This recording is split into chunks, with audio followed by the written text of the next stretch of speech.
Ambassador G, you have a wonderful first-hand accounts of the UN peacekeeping missions in Africa.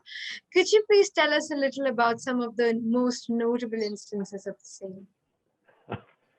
Let me just put it like this: that at one point of time, when I was your ambassador to Sudan, and I was covering South Sudan, which was not then independent. Subsequently, it did in 2011. I was asked if I would be interested in heading one of the UN missions. I took about 2 nanoseconds to say thank you, but no thank you, because I realized that these were a bit of a joke. I don't mean to criticize anybody, but in South Sudan, the feeling was that UN stands for unnecessary. These guys had no idea about what is required. These are all Western people, people from all over the world who come with their own templates about development.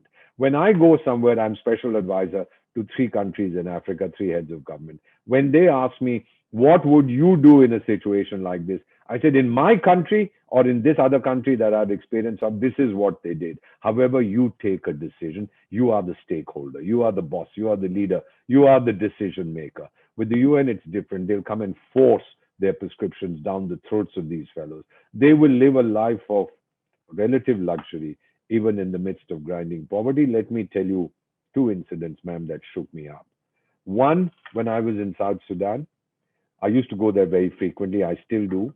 I haven't in 2020 because of travel restrictions, but I will resume as soon as the restrictions are limited.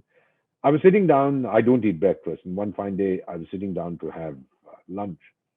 And my 4 security guards had their noses pressed to the glass windows looking at me. So I called them in. I said, what's your problem? They said, sir, we haven't eaten in 3 days. So we were just looking at you eat. I said, take this food away. Take it to your families. The second time was once I'd gone with some South Sudanese tribal chiefs on a picnic arranged by the Indian Army. And we had a very meager meal. And then they said, could we take what's left over, particularly the oranges and apples? Our children have never seen these. We'd like to take it for them.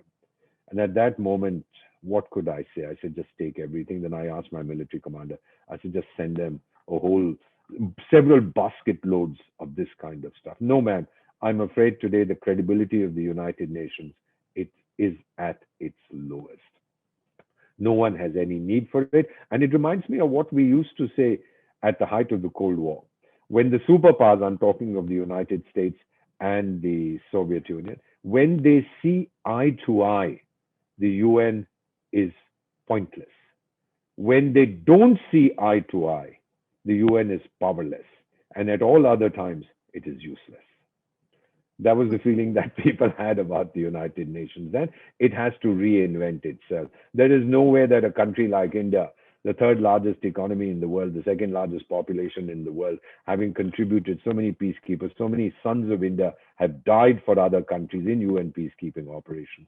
There is no way that we should not have a very important role in its highest decision-making body, which is the United Nations Security Council. The architecture of 1945, when we were still a colony and only 45 countries or whatever signed the original charter, we are now 193 members. The world has changed. The UN has not.